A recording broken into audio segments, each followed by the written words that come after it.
Don't just live for tomorrow, or just live in yesterday. Just be glad for all you have that's in today. And though you've come through many obstacles. Hey everyone, Connie here, and welcome to my blind reaction to The Owl House, Season 2, Episode 2. So, yeah, in our first episode, we just kind of got back into the swing of things, catching up on how everybody, well, at least our main Owl House residents are doing.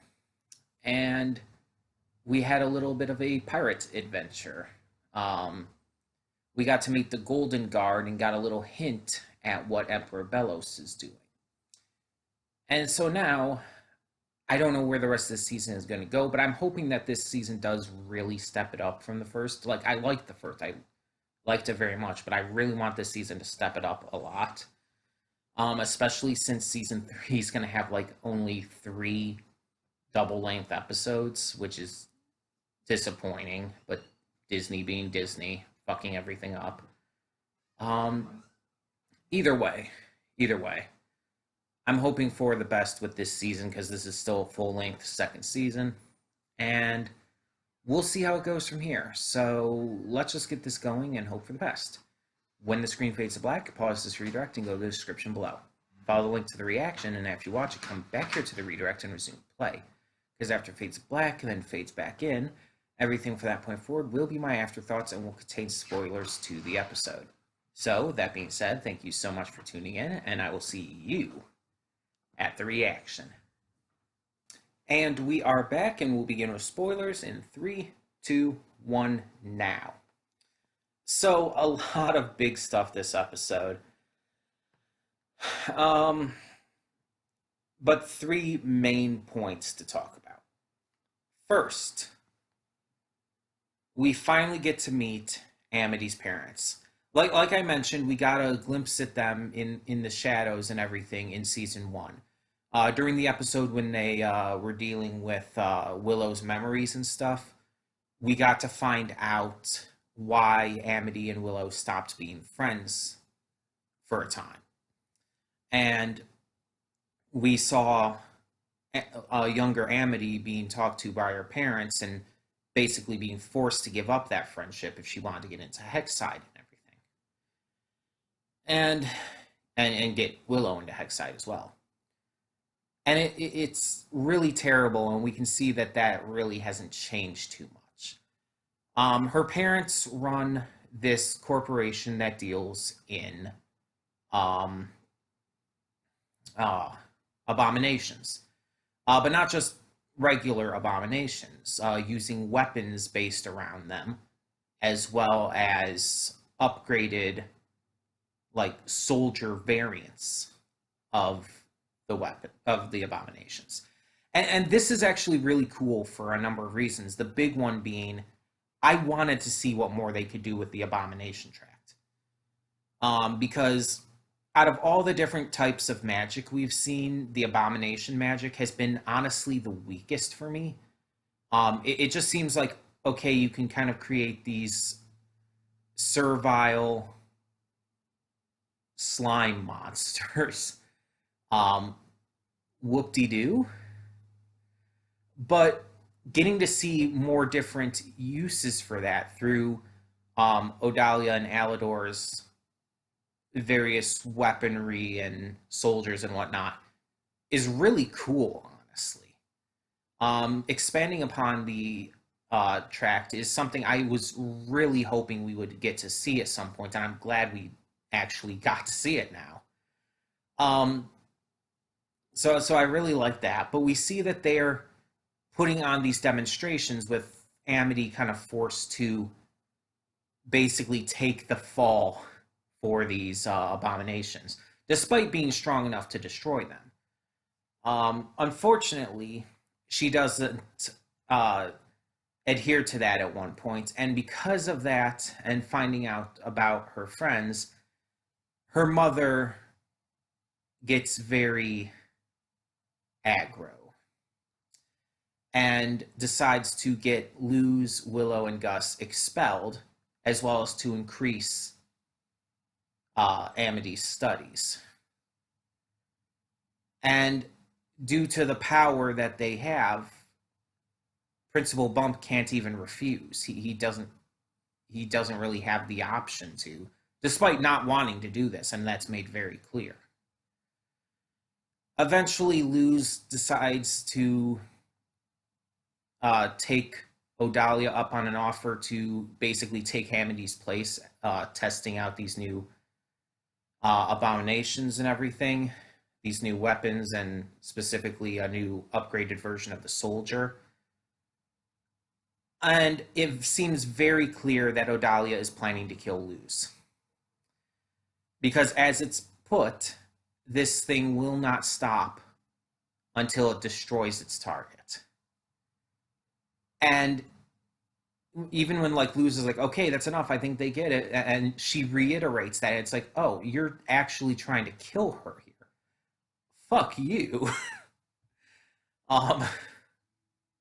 And luckily Amity is able to step in and help save the day, and her and Luz manage to fake their destruction in order to stop it.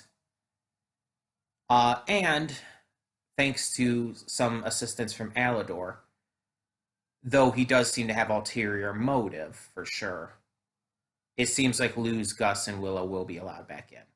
So some other things of note in this episode: Gus's voice, for one, is so fucking weird to me. I don't know if it's a new voice actor, if it's the same one, just doing a more aged up voice. But it's a weird decision because it's so noticeably older. And I get the idea, the joke of like, okay, witch puberty and everything happens really suddenly or whatnot, but it's so noticeably different. It throws everything off for me. Like everything he says, it just feels so off because of the new voice. And I'll probably get used to it. I'm sure I will, but it's like any show having a character's voice suddenly change. It throws you off at first because it's like you're not used to it.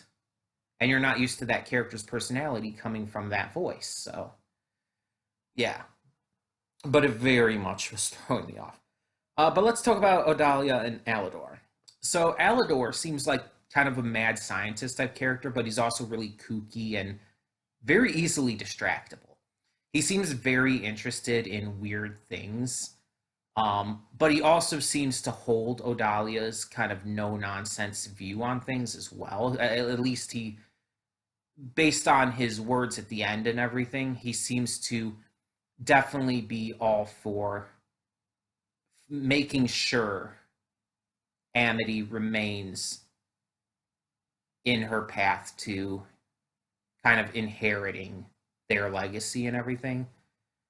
Odalia is definitely the worst one, though, because it definitely, as I mentioned in the reaction, reminds me of Pacifica and her situation. In Gravity Falls, Pacifica was very much controlled, Pavlov style, by the bell her father had. And in here, it's very much the same thing with the necklace, the gem necklace that Odalia communicates to her daughter with via telepathy. And both of these are really fucked up examples of exerting your control over your child. And just in and of itself, that very concept, that very idea, is excessively fucked up. Exerting your control over your child is really not a good thing. I mean, yes, to a degree, you're the parents and you have to have a certain level of control over your kids, of course. But not like this. Not anything like this.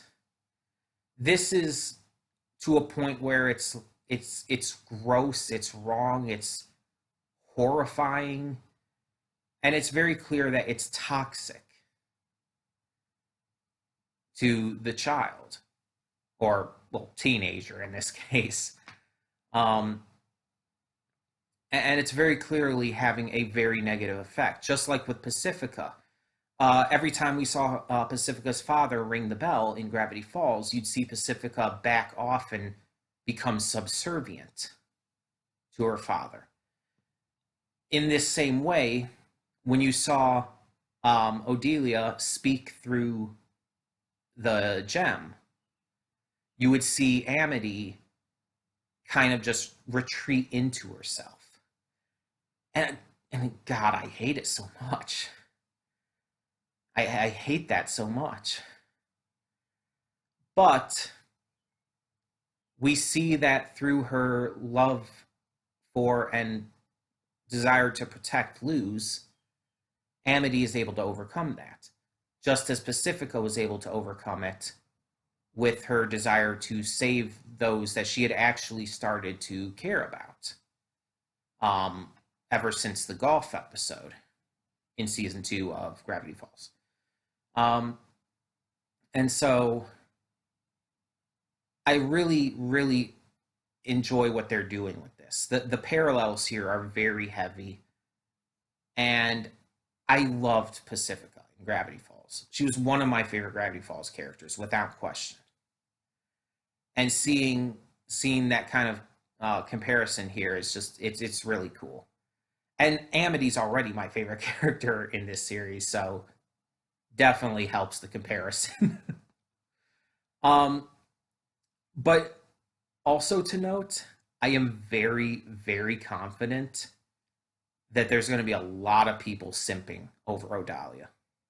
Or Odelia, whatever. They're going to label her a MILF and just completely lose their mind over her because she's attractive. She is. But she's also a horrible piece of shit. And I think that's more important here. Doesn't matter how attractive she is. But yeah. It was very interesting seeing that. I also really liked seeing Bump in this episode, like, show legitimate remorse and sorrow over having to expel them. And his reasoning being to be so boring without them is hilarious. But totally fitting at the same time. And I'm just very much interested to see if that kind of thing ever comes back. Even though they're clearly going to be reinstated here. Just the idea of Bump actually liking them. And the biggest thing for me in this episode, because, you know, my little gay heart, definitely the heavy shipping fuel. I mean, just the fact that Amity said my Luz was so fucking cute. It hurts. It's like a Cupid arrow pierced my heart there. But on top of that, the blushing from both of them, the fact that Luz is showing affection back, is just amazing and awesome, and I love it. Because it's like, in season 1, it was completely one-sided that we saw. I mean, obviously Luz likes Amity. She always did. She always saw her as a potential friend and always wanted to be friends with her. But she never showed actual interest in her. And I think that this was the point that actually started that. I don't think it's like, oh, Luz actually did have interest in her before. It's just we didn't get, like, visual confirmation. No, I think this is actually where she started to get that interest in her. Because, again, I think the fact that this is the first time we've seen Luz actively show that interest, actively blush while looking at Amity, I think that's notable. And seeing it happen after Amity openly says my Luz and jumps down to save and protect her, it's like, oh yeah, I think that's very much intentional. I think that's very much the point. This is supposed to be like, okay, Luz just kind of just developed a crush on her from that specific moment. And I'm fine with that. And I think that's really fucking cute. And I really, really can't wait to see where this relationship goes. Because I love and ship them so hard. They're just excessively cute together. Um so yeah, I'm hoping for good things in the future with that, for sure. Um but yeah, there was also a B plot in this episode. Um we see that Lilith and Ida are still learning magic from Luz, and while Luz is gone, they decide to do a little studying on their own. Ida is trying to experiment with the different glyphs. She's trying to figure out how to combine them in whatever ways she can. While Lilith is going more by the book and trying to figure things out more, you know, standardly. But in the end, after Ida fucks up, she does end up having to work along with Lilith, and they discover a new uh, a new thing with these glyphs on how to actually combine them. That you don't just overlay the sheets or the glyphs on top of each other, but you actually combine them. You actually connect them together, basically creating one combined glyph out of multiples. And the idea that these might be the only glyphs and that you can use all kinds of magic through this just by combining them in different ways is a really, really interesting idea. And I'm really interested to see where this goes. Because if Ida and Lilith can really master this, it'll basically be like they haven't even lost their powers. And I think that this could lead to a really cool big climax by the end of the season. Now, we do also see the Golden Guard in this episode again. He comes to Odalia and Alador at the end and demands that they basically ignore all of their investors and sell the soldiers directly to the Emperor instead. Every single one. And he even warns them that Emperor Belos does not like people creating their own armies and all.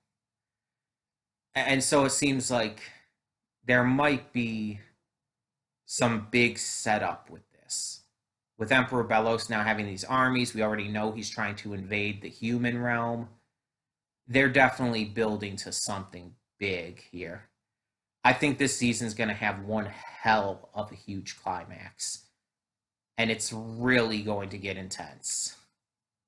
And honestly, that's what I both expect and want from this season. Like I said in the pre-thoughts, I want this to be bigger and better. I want it to be more intense. I want the stakes to be higher. And I think we're going to get that. So yeah, this was a fantastic episode. Pretty much on all counts. Even the B plot, even though I kind of just talked about that briefly here at the end, I still liked it, and I liked the implications of it. But yeah, let's be honest. The A plot was always going to take most of my attention with Amity and Luz and everything, and getting to meet Amity's parents. And also we saw Willow's parents as well. Did we ever actually see her fathers before? I knew that she had two fathers. Like, this is something I've known about. I don't remember if it showed them before in season 1, though. If not, then I must have heard about this somewhere else, because I did already know. And I just don't 100% remember if that was in season 1 or not. But yeah. We got to see them. We got to see one of them let her go all sneakily, and it was cute. It was nice. But yeah, it's like, and we know who Gus's father is. We've seen him in season 1, Um, but I wonder if we're going to get more into Gus's family in this season. Maybe, we'll see. But either way, I'm very much excited to see what more we've got in store for us with this season after this episode. So tell me in the comments below what you thought of season 2, episode 2 of The Owl House, and thank you so much for tuning in. For now, I'm Connie, and I'm signing off. See y'all next time.